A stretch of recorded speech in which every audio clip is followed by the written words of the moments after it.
They never expected the fattest fighter in the sky to be the last thing they heard. Not with those barrels, not with that belly, not with a cockpit wrapped around a locomotive of an engine. Yet on a cold April morning in 1943, the joke was on the men doing the laughing. April 8th, 1943. Northern France, high thin air at 27,000 feet. Through a clean canopy, a German section leader and Oberleutnant of JG-26 watches dark shapes clawing up from below, big, blunt, and at first glance wrong. He chuckles on the radio. Milk bottles, the nickname making the rounds. The Focke-Wulf 190A5 sits steady under his boots. His wingman eases in. They plan a simple bounce, but the picture is changing faster than the smirk on his face. Below, 16 Republic P-47C Thunderbolts from the 4th Fighter Group are coming up in tight step-up elements. 8 guns each, 50 caliber Browning AN-M2s, typical load about 425 rounds per gun, roughly 3,400 rounds in the wings. At combat convergence, that isn't a burst, it's a metal storm. Manuals vary on exact cyclic rates, but combined fire approaches the auditory illusion of a zipper tearing the sky. And this fat airplane was built to live where thin air kills performance, a turbo-supercharged R2800 keeps power where the FW190 is starting to wheeze. The American leader Major Donald Blakesley of the 335th has already seen the trap that swallows new pilots turn fights at medium altitude, where the 190 and 109 feast. He keys the mic.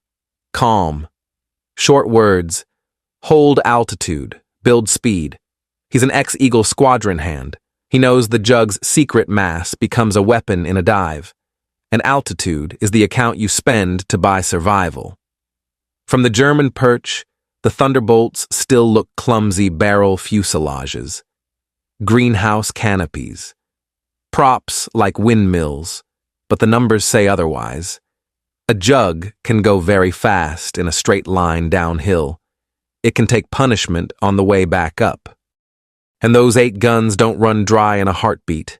If the American formation reaches the right height and the right speed, the bounce can flip direction in a blink. The radio nets tighten. German controllers vector. American wingmen count seconds to top cover. Sun angles change. Shadows lengthen across aluminum. This is where reputations are born and revised. What happened across the next year and a half would surprise almost everyone.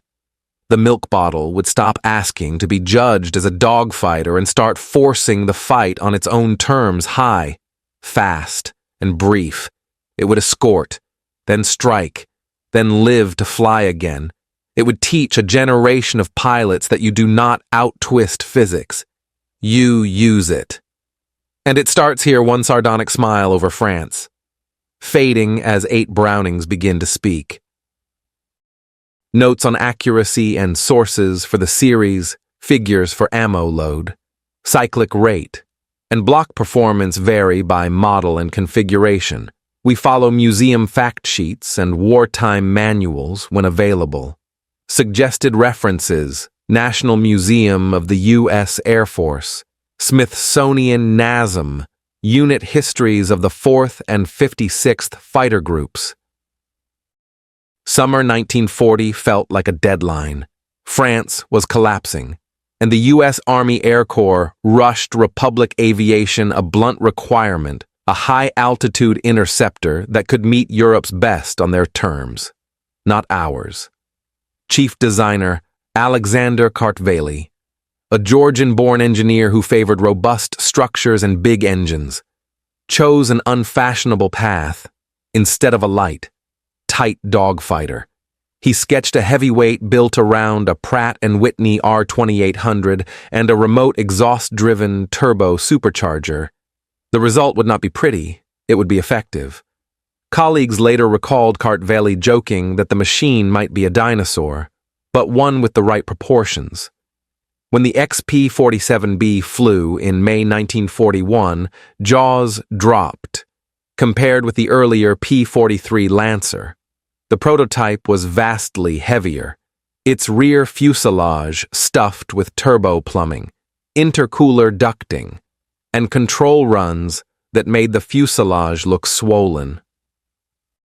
Test pilots walked around it with the same question: does a fighter this big actually belong in the same sentence as fighter? Then they climbed, and the doubts thinned with the air. The turbo kept manifold pressure up, where ordinary superchargers faded, at the heights where interceptions really happened. The big radial still had breath. The concept came with a bill. The airframe's mass and power demanded respect on the ground and at low altitude. Early stateside training exposed habits that could bite torque on takeoff. Ground loops if you got casual with the rudder, and high-speed dives that carried pilots into compressibility, when control forces hardened and responses lagged.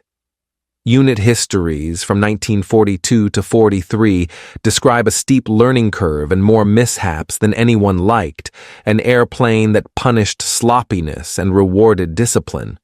Pilots who adapted discovered the logic. The jug didn't ask to win turning contests. It asked for altitude, speed, and short, decisive attacks. One new flyer, later a leading ace, said the first takeoff felt less like flying and more like being bolted to a locomotive point. Commit, and let the horsepower do its work. That was the design brief in one sentence: build a fighter for the cold, thin part of the sky. Then, teach men to fight where it lives. April-May 1943 was humbling. At medium altitude, the FW-190 outturned the Americans, and the Bf-109 climbed away more briskly. German pilots exploited those edges attacks from below, then flat-turning fights that bled the P-47's energy and neutralized its altitude advantage. Early tallies seemed to confirm every prejudice. In the first month of operations, American groups lost 14 Thunderbolts for only 3 confirmed victories from nearby dispersals.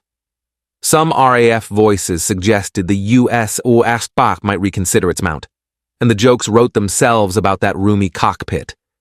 Yet the scoreboard missed what crews on the ground were seeing up close. Damaged Thunderbolts kept limping home. One aircraft, after an early May sortie, was counted with 21 holes from 20mm cannon and over 100 machine gun strikes damage that often finished lighter. Liquid-cooled fighters, the big radial engine, with no coolant system to rupture, kept turning. Armor glass and robust structure absorbed punishment long enough for a pilot to stabilize, find heading, and bring the airplane back, and when a jug did get guns on, the effect was immediate and often decisive. Armament was 850 caliber Browning AN-M2s, typically 425 rounds per gun, about 300-400 rounds total. That meant on the order of 30 seconds of sustained fire, an eternity in a merge, with convergence set around 250-300 yards. Those streams overlapped into a dense lane of metal. Fighters caught in that lane shed control surfaces, lost coolant or oil, or simply quit flying. The tactical lesson hardened fast. Do not accept their fight. Don't stay low. Don't turn flat. Don't linger. Climb for margin. Build speed. Roll inverted. Dive once, maybe twice, and extend. Use mass to buy velocity, and velocity to buy time and altitude from those bruising weeks. Pilots began matching tactics to physics, and the P-47 started dictating terms. They never expected a fighter with a smashed canopy and a trembling engine to keep flying straight. Yet on a June morning in 1943, a P-47 did exactly that and changed minds on both sides of the channel. Return leg. Northern France. The 61st Fighter Squadron is coming off escort when sunlight turns suddenly hostile, FW-190s tipping out of the glare with speed to spare. The bounce is textbook, high to low, into the sun, angles closing fast. 2 JG-26 features in several accounts of the attack. Formations and names vary by report, but the tactic is clear and lethal. At the back of the American stream sits Second Lieutenant Robert S. Johnson. In the first seconds, his P-47 takes a storm of hits. 20mm shells burst across the nose and canopy. Hydraulic fluid mists the cockpit. The cowl rips. Flames flicker behind the panel. Shrapnel cuts his face and leg. He reaches for the handle to bail out, and the handle does nothing. A fragment has jammed the canopy track. The jug has become a metal trap at roughly 27,000 feet.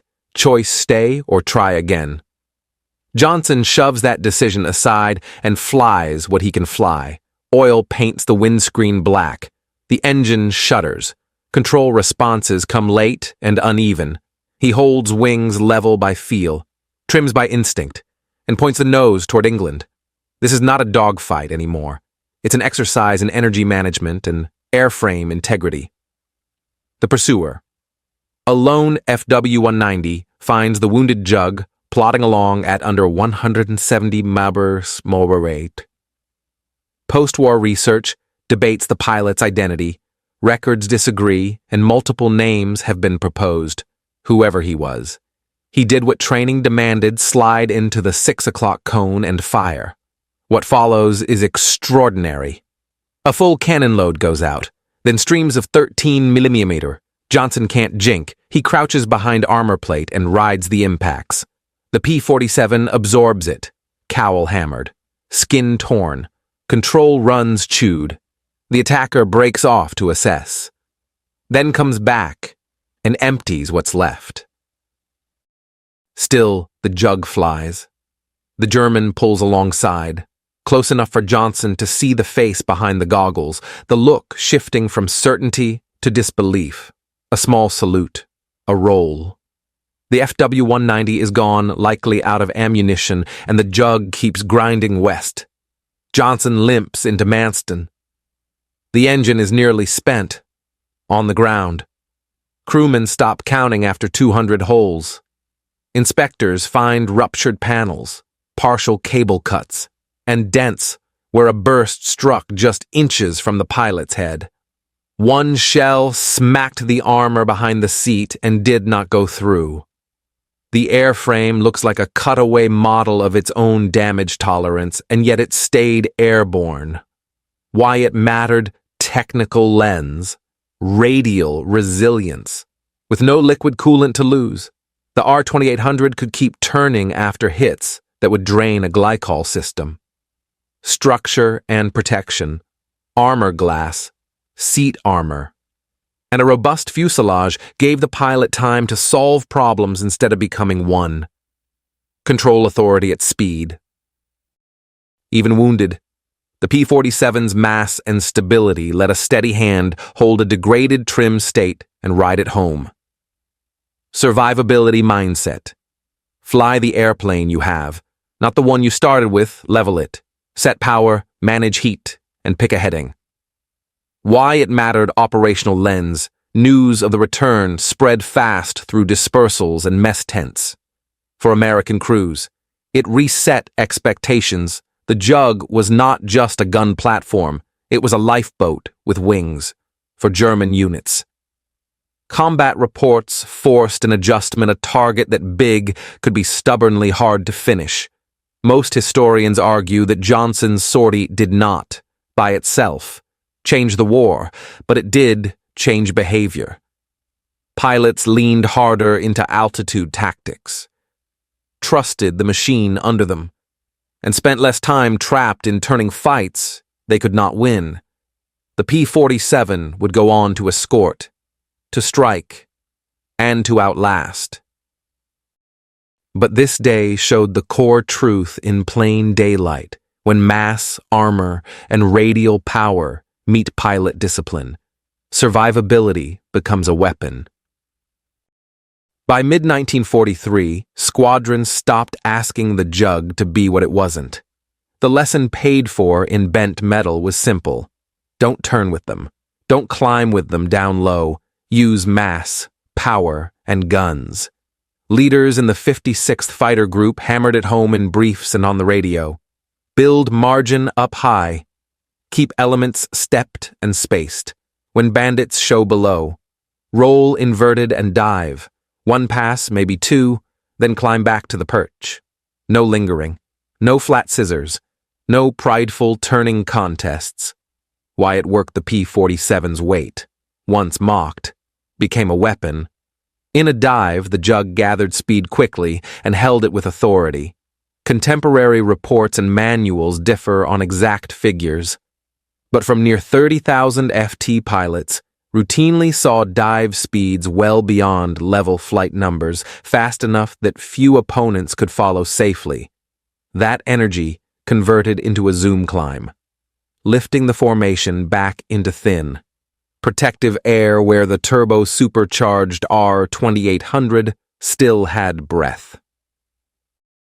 At the bottom of the pass, the script was short. Line up early. Short burst from 850s. Extend. The heavy Brownings. With deep ammunition loads and convergence around 250-300 yards. Created a brief but savage lane of metal. Defenders forced to look uphill and judge high deflection often miscalculated. Those who escaped called it a wall of fire. Pilots gave the style different nicknames, but the principle stayed the same: fight on your terms, high, fast, decisive. Then leave the fight with more altitude than you started. They never expected a fighter escort to feel like flying into a sawmill. But on the Schweinfurt-Regensburg mission in August 1943, the sound of 8 Brownings changed how bomber killers thought about closing from astern. This deep strike exposed both sides of the jug's truth. Range was tied even with drop tanks. Top cover could not stay forever. Yet when P-47s were on station at the right height, their firepower and dive authority made space around the bomber stream. Major David Schilling, leading the 62nd Fighter Squadron, spotted a formation of Bf-110 destroyers forming up for a classic attack on the B-17's heavy cannon and rockets. Long, steady approach, lethal if unopposed. Schilling's 4-ship did what the syllabus now demanded from roughly 28,000 feet. Roll inverted, dive, and meet the attackers with speed rather than turn rate. What happened next was physics married to planning. The P-47's mass built velocity quickly. The turbo-supercharged R-2800 held power at altitude. At the bottom of the run, the script was short and disciplined: stabilize, convergence set around 250-300 yards, short burst, then extend and climb. Gun camera film from similar intercepts shows what crews later described deflection misjudged by the attackers. Then, a moment when the Brownings stitched through engines, tails, or wing roots, and the twin-engine fighters simply quit flying. The numbers explain the effect. A typical P-47 carried 8 50 caliber Browning AN M2s, about 425 rounds per gun, 3,400 rounds total. That gave on the order of 30 seconds of available fire, far more than most cannon-armed opponents. Mixed belts, API, APIT, and ball were designed to punch, light, and trace at convergence.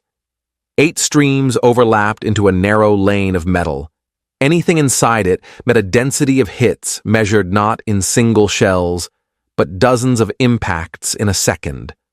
Precise rates vary by gun condition and block, but the effect is uncontested by participants. Results on that August raid came with asterisks. Sources differ on the exact tally destroyed in each intercept, and post-war reviews distinguish claims from confirmed. But the tactical lesson hardened across groups. against bomber killers. The Jug's job was not a swirling duel. It was ambush and interruption arrive fast from above, deliver a brief, concentrated burst, and force the attack to break apart. Pilots like Francis Gabby Gabreski would later summarize it without poetry when all 8 were on. Aircraft didn't just go down, they came apart in the escort role. That was the point. Keep the climb window open for the heavies and make the approach path a place no one wanted to linger. They never expected the big American fighter to get better as the air got thinner. By late summer 1943, that was the uncomfortable reality. The P-47's turbo-supercharged Pratt & Whitney R2800 held manifold pressure where mechanical superchargers on many BF-109s and FW-190s began to fade. Above roughly 25,000 FT Luftwaffe fighters lost some climb and throttle response. The Jug still had breath. Tactics shifted accordingly: climb high, build speed, strike once, and leave the engagement in a zoom climb the pursuers couldn't match. The cost of meeting the enemy in this high country showed up in the loss lists. On 8th of October 1943, a highly decorated German leader, Hans Philipp, was killed after leading an interception of B-17 formations. Accounts differ on details unit, exact type on the day, and who fired the fatal burst. But most historians agree he fell to P-47s operating above the bombers. Whether or not a specific American pilot's claim matches the wreckage, the lesson for both sides was the same near $28,000–32,000 FFT. The Jug's dive and zoom profile was unforgiving to anyone caught slow. From a technical lens, this makes sense. The remote, exhaust-driven turbo preserved horsepower where air is thin. The large airframe stored kinetic energy in long dives, and compressibility caution, which all fighters were learning the hard way, was manageable with disciplined entry speeds and recovery. Protection mattered too: armor glass, seat armor, and robust structure gave pilots time to stabilize after damage and continue the climb back to the perch. German staff summaries from the period reflect a rapid recalibration. Avoid prolonged fights at high altitude. Drag the Americans downward. Exploit turn rate where possible. And never linger under top cover P-47s. American briefs, meanwhile, doubled down on altitude discipline step-up elements, sun angles, one clean pass, then back to oxygen altitudes where the turbo advantage still applied. By autumn 1943, the nickname Jug had acquired a new meaning among opponents not merely large, but looming, a fighter that turned thin air into an ally and made the space above the bombers a dangerous place to be. They never expected the punch to come from the propeller. But in early 1944, the Jug grew a new set of blades, and the air war above Western Europe started to feel different. What changed? Exactly. Beginning in January. Frontline groups in England began receiving P-47D blocks, fitted with the Hamilton Standard Hydromatic paddle blade propeller, a broad-core disc nearly 13 feet across that bit more air on every turn. Overnight, traits once mocked as bulk became useful momentum. Acceleration off the top improved.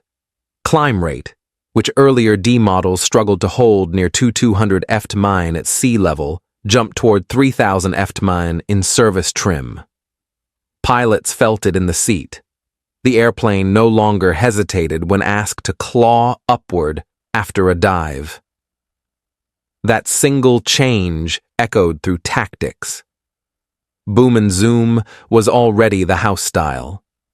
Now the zoom part got teeth. A Jug could finish its pass, unload, and convert speed back into altitude faster, returning to the perch before interceptors could reform. In mixed formations, the improvement meant less time wallowing low and more time where the turbo-supercharged R-2800 still had air to breathe. A sound you could identify before you looked up. The paddle blade didn't just lift, it changed the soundtrack. At high RPM and IAS, the broad tips approached transonic flow, producing a hard drumming roar that crews described as more thunderclap than whine. Ground troops on both sides learned to pick it out a deep, mechanical rumble that seemed to arrive ahead of the aircraft. It wasn't magic, just aerodynamics broadcasting itself, but it had psychological weight. Reports from the period note patrols breaking for cover the moment that low thunder began to roll.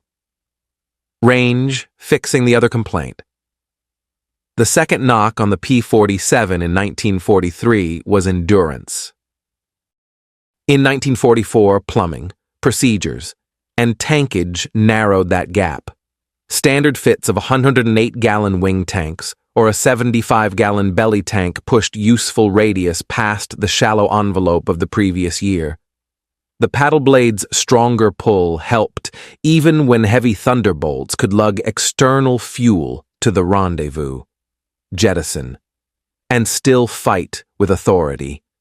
It did not turn the jug into a marathoner. That role increasingly fell to the P-51, but it stretched the escort umbrella enough to matter on deep strikes into Germany during late winter and early spring. How opponents felt the difference. German formations that counted on dragging American fighters downward discovered fewer opportunities. When units like the 56th climbed, they stayed climbed. Interceptors trying to disengage by corkscrewing up through thin air now found the big fighter still on their shoulder. Accounts from Luftwaffe diaries and post-war interviews vary in tone, but the pattern is consistent. The Americans' fat fighters no longer yielded the vertical.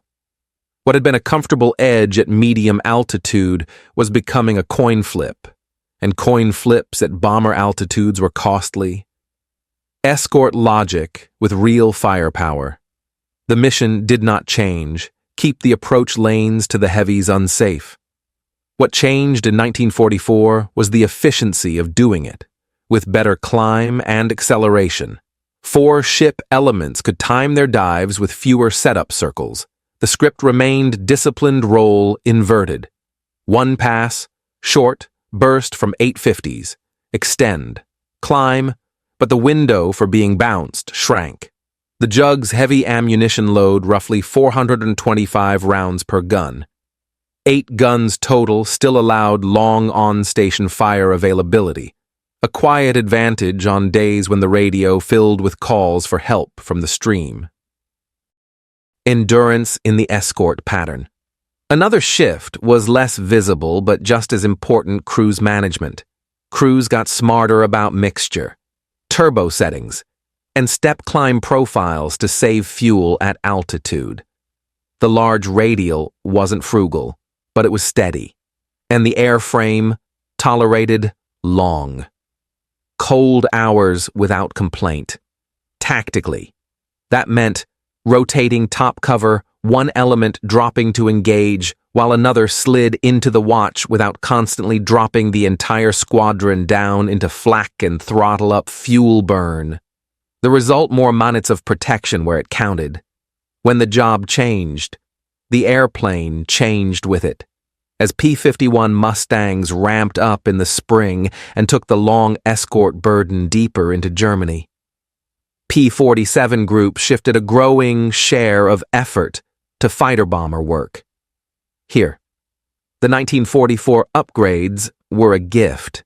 The same paddle blade that hauled a jug skyward also hauled iron. D-block improvements cleared typical loads of 2 1,000 lb bombs under the wings plus a centerline 500-pounder, or on many airframes 10 5-inch HVARs on zero-length rails. The 50s did the sorting API and APIT rounds, punished vehicle decks and rail stock.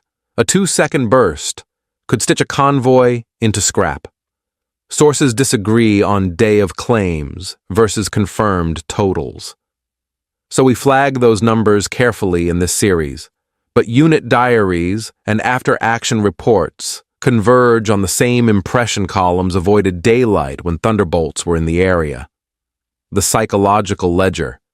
By mid-1944, the Jug carried a reputation that went beyond charts. Air crews on the receiving end talked about the timing, the way the fighters seemed to arrive exactly when a bomber killer rolled in. Ground troops pointed to the noise that heavy, percussive note that preceded rockets and 50 caliber strikes. American pilots, many now combat seasoned, trusted the platform to absorb damage, to climb out, and to come back. Confidence is a force multiplier. It shapes decisions at the moment when fuel, distance, and fear compress human judgment. The upgraded Jug gave crews permission to be decisive. The 1944 P-47 was still the same airframe at heart large, radial-powered, built to take a beating, but the paddle blade prop, refined fuel options, and maturing tactics turned its size into leverage. High. It could own the vertical. Low. It could carry a small war under each wing and finish the job fast, and all along. That unmistakable sound part physics, part psychology announced the same message: the big fighter was here. And it was here on its terms. They never expected the sky over Normandy to be layered like armor. On June 6, 1944, it was. From first light.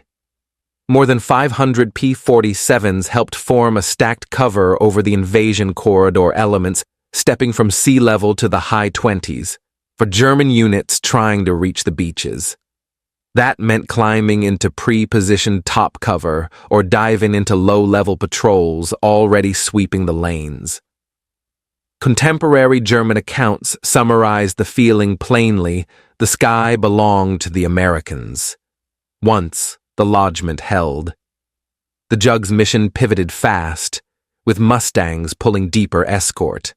Thunderbolt groups shifted weight to fighter-bomber work bridges, rail yards, columns, gun positions. The method was ruthless in its disciplined pairs, or fours attack. Short, 50 caliber bursts and precise HVAR, or bomb drops. Then off the target line before flak could settle. The effect on daytime movement was immediate.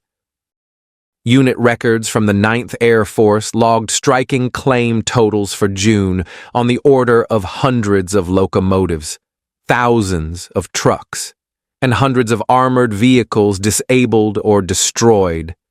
We mark these as claims. Post-war audits often revise figures downward. But the operational impact movement push tonight is broadly accepted. German countermeasures added armor, more light flak, camouflage.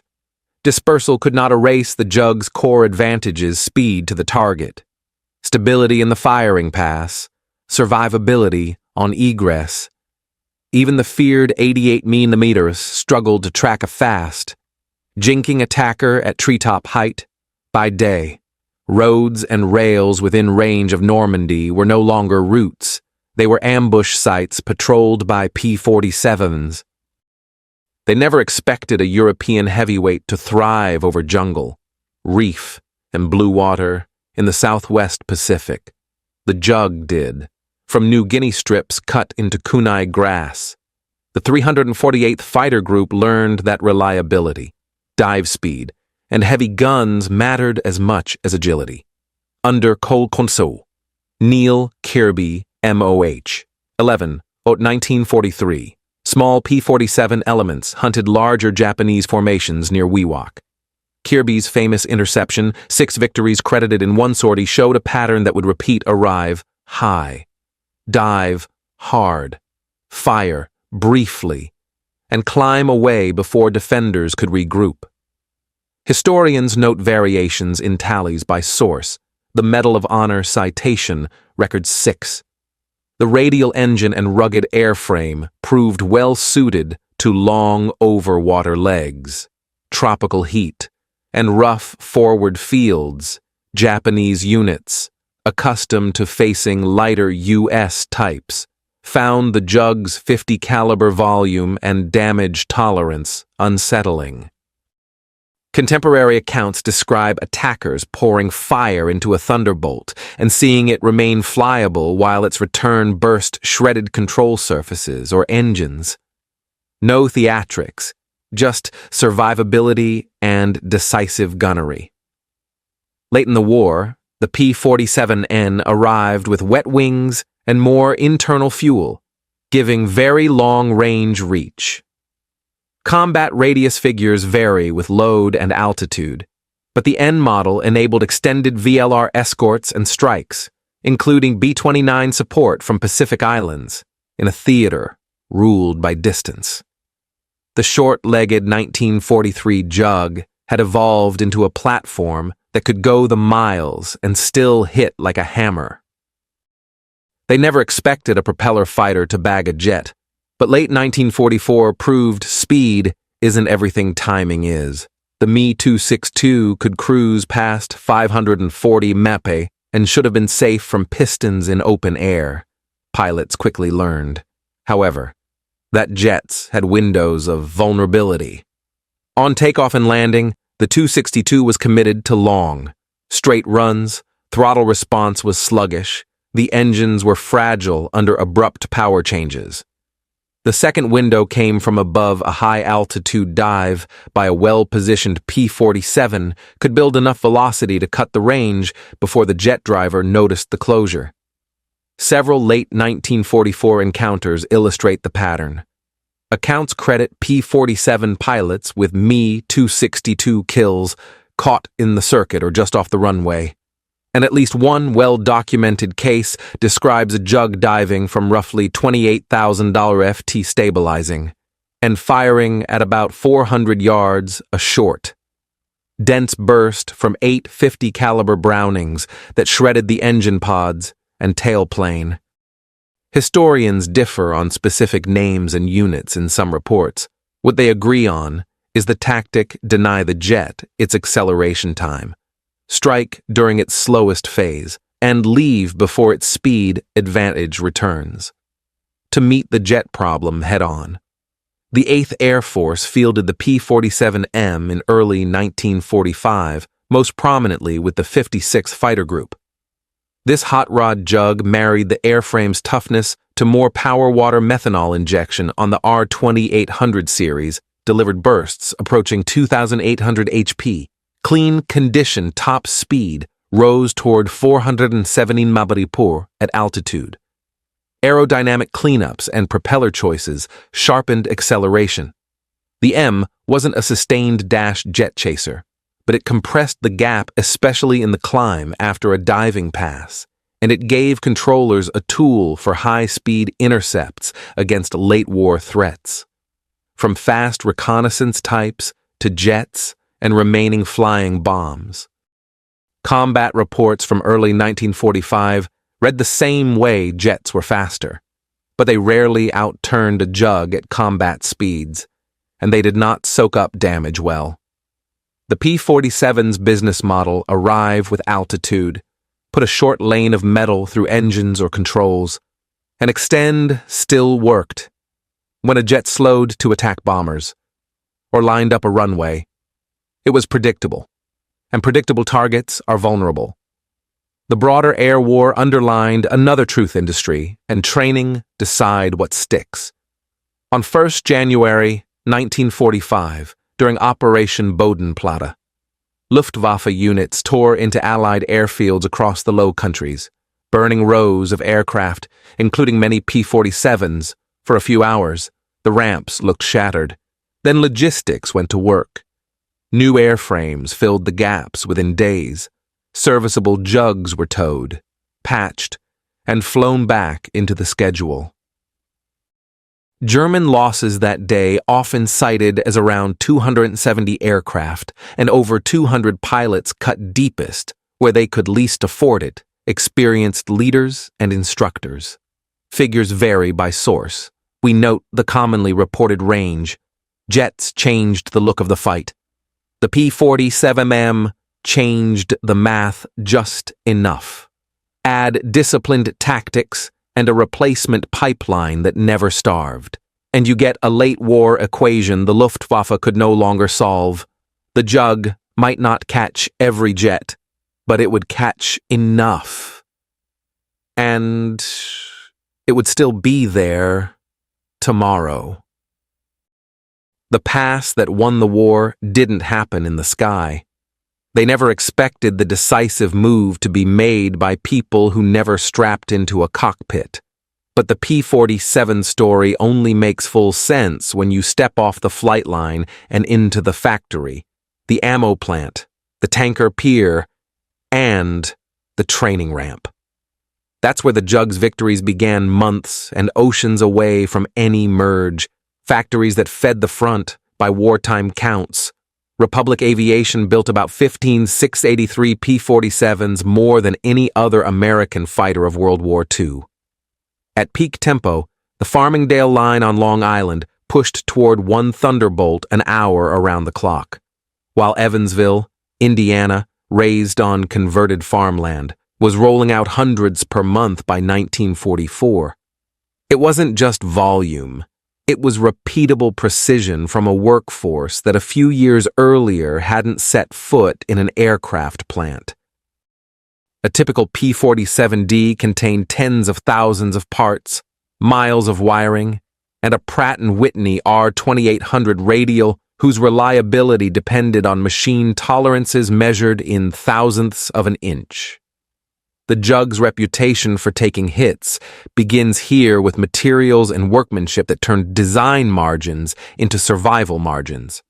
Ammunition demanded the same scale. Each Jug launched with roughly 300-400 rounds of .50 caliber in its wings, about 425 per gun, x8. Multiply that by 100 of daily sorties, and you're into tens of millions of rounds per month across theaters. Plants like Lake City in Missouri turned out staggering quantities, each cartridge dimensioned and inspected so it would feed, fire, and extract in cold gun bays at altitude. Then there was fuel, the quiet constant behind every mission card. A P-47 might burn 100 US gallons per hour in cruise and far more during combat with water methanol injection. Theater totals by late 1944 ran into tens of millions of gallons monthly. None of that fuel lived in the right place. It had to move by tanker, rail, and truck, dodging U-boats and weather, through depots that rationed hours of flight as carefully as they counted barrels. The line pilots heard only the phrase, "You're fueled and ready." Behind it sat a logistics machine powerful enough to make availability the Jug's first weapon. Takeaway firepower and toughness made the P-47 lethal. Industrial depth made it ubiquitous. The schoolhouse that turned hours into outcomes. Airframes don't fight. Pilots and crews do. By 1944, U.S. training pipelines were graduating tens of thousands of aircrew annually from advanced phases. A typical P-47 replacement pilot arrived in the UK with about 400 total flight hours, often 100 hours in advanced fighter types and structured exposure to instruments. Formation, navigation, gunnery, emergency procedures, and even gun camera film analysis.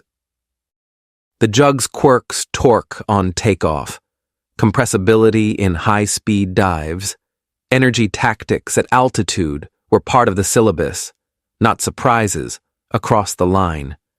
Luftwaffe training narrowed under pressure, fuel shortages, airfield losses, and the need to replenish frontline units fast meant many late-war German replacements reached combat with well under 100 hours total. Courage wasn't the issue, experience bandwidth was. The first 5 missions are where errors cluster.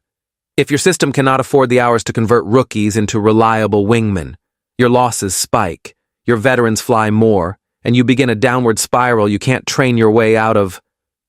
A JUG pilot arriving in late 1944 might write, 420 hours total. 75 in the P-47. I've fired at towed sleeves, studied film, flown instruments in weather. He wasn't fearless, he was prepared. That difference, multiplied across groups, shows up in escort discipline, radio brevity, and short, decisive passes instead of prideful turning fights. Take away the P-47 magnified the value of a prepared pilot and helped him live long enough to mentor the next one. What the other side learned reluctantly. Early 1943 views from German dispersals were dismissive big, blunt, slow climbing. The second half of the war rewrote that card. Altitude. The JUG's exhaust-driven turbo supercharger kept manifold pressure where many mechanical superchargers faded. Above 25,000 FT throttle response and climb held together well enough to own the vertical with boom and zoom tactics. Dives mass and clean lines made entry speeds build fast. Disciplined pilots learned the compressibility envelope and saved margin for recovery. The effect: arrive fast, fire briefly, and leave faster. Survivability. The radial lacked vulnerable coolant. Armor glass and seat armor bought time. Robust structure and control runs often tolerated partial damage long enough to get home. By late 1944-45, German staff notes and post-war interviews, different in tone, but similar in content, framed the JUG as a system fighter hard to finish, hard to shake, and always back on station tomorrow, even when jets appeared. The P-47 proved it could interdict runways, ambush in the landing pattern, and punish mistakes with concentrated 50 caliber fire. Take away the JUG impressed adversaries less as a duelist than as a predictable problem, one that kept reappearing with fuel, ammo, and trained pilots, claims, confirmations, and what numbers mean? Thunderbolt histories quote very large totals, air-to-air victories, locomotives and trucks destroyed, sorties flown, tons of bombs, rounds fired, rockets launched. They deserve both pride and context. Air-to-air group records in Europe credit thousands of enemy aircraft destroyed by P-47s. Exchange ratios look strong and align with gun camera evidence and escort geometry in 1944-45. Air-to-ground wartime claims for railcars, vehicles, and armor are huge. Post-war audits U.S. and European often reduce those figures after cross-checking loss records and photo interpretation. What does not change is the operational effect by summer 1944 and onward. Daylight movement within JUG range became hazardous, forcing columns to shift to night, disperse by day, or halt altogether. In this series, we label figures clearly claimed in period records versus confirmed by later study. One captures what crews believed in the moment. The other captures what historians could verify later. Both belong in the story. Take away the JUG's numbers impress. Its behavioral impact roads turned into risks. Altitudes made safe for bombers matters even more. Maintenance and supply the quiet multipliers. Sortie rates live or die on the crew chief's clipboard. The P-47 paid back good maintenance with reliability. Gun bays were built for throughput belts loaded in the right order API, APIT, ball, heaters checked so guns wouldn't freeze at altitude. Convergence set to squadron standard, often 250 to 300 yards. The radial's modularity and the airframe's access panels allowed quick swaps of magnetos, cylinders, props, and lines. Battle-damaged wings and skins were patched, doped, and proven safe sometimes within days. All of that assumes spares. The U.S. system ran on standardized parts and echeloned depots if a unit requisitioned propellers, tires, or boost pumps. The answer was measured in days, not weeks. That is why pilots remember flying a tail number 3 days after flak tore through it. Survivability isn't just armor, it's the probability of being ready tomorrow. Take away the jugs refuses to die. Aura came as much from repairability and supply as from the thickness of its skin, fear, fatigue, and the psychology of presence. Frontline diaries on the receiving end record a pattern modern readers recognize: anticipatory stress when the engine note rolled in, digging in before moving, columns halted until full dark, airfield crews sleeping in trenches. Allied pilots called it pressure. Opposing ground troops and pilots developed symptoms, sometimes summarized as Jabo fear. It wasn't myth, it was correlation. When P-47s were in the area, being found led to being hit, often more than once. Even hardened veterans wrote of the jug in a different tone than earlier foes. Spitfires and Hurricanes had been beaten before. The P-47 felt like weather. It arrived, it struck, and it came back. Takeaway presence is a weapon. The jug's sound meant change your plan now. The evolving German file card. Imagine a single sheet assessment updated across the war. Spring 1943, large, unmaneuverable, inferior in the horizontal, dangerous in a dive. Winter 1943, high altitude performance notable, very strong structure, volume of fire increasingly problematic. Summer 1944, dominant as fighter bomber. Survivability complicates interception. Ground columns avoid daylight. Spring 1945. Best all-round fighter bomber in theater. Avoid prolonged engagement. Top cover by P-47s is prohibitive. The phrasing varies in real documents, but the arc is consistent. The big fighter they laughed at became the one they planned around. Take away evidence, accumulated month by month, is hard to argue with. Quantity versus quality is the wrong question. Yes, the United States produced jugs in depth, fueled them, and trained crews at scale. But the P-47 also embodied quality where it counted. Turbo supercharging that kept power high in the thin blue. Paddle blade props and aerodynamic cleanups that sharpened climb and acceleration, gun heating and belt design that reduced stoppages aloft, mixed ammunition that balanced penetration, ignition and trace, structure and armor that turned hits into time to stabilize, navigate, and land in roughly equal number encounters when flown to its envelope. The jug prevailed because the 50 caliber solution accuracy, volume, and duration solved problems single heavy shells could not. A 2-second burst at convergence put dozens of impacts into a fighter-sized target, statistically enough to cripple controls or power plants and finish the fight. That isn't a triumph of mass over merit. It's merit at mass. Take away the P-47 won not because it was merely numerous, but because every copy delivered the same. Repeatable performance. Legacy what remains when the roar fades. Stand next to a P-47D in a museum and the logic is obvious. Big tires for rough strips. Deep gun bays for sustained fire.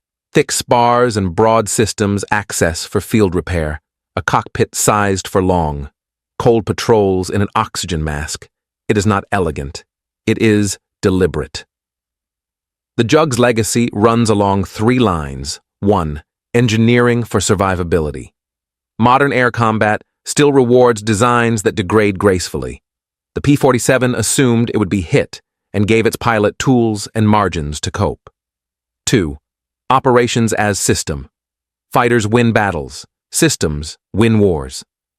The Jug is a case study in spares, fuel, training, transport, and repair as decisive weapons. 3. Tactics aligned with physics. Don't be best at everything. Be best where you fight. Altitude, energy, short decisive windows, that's where the Jug lived.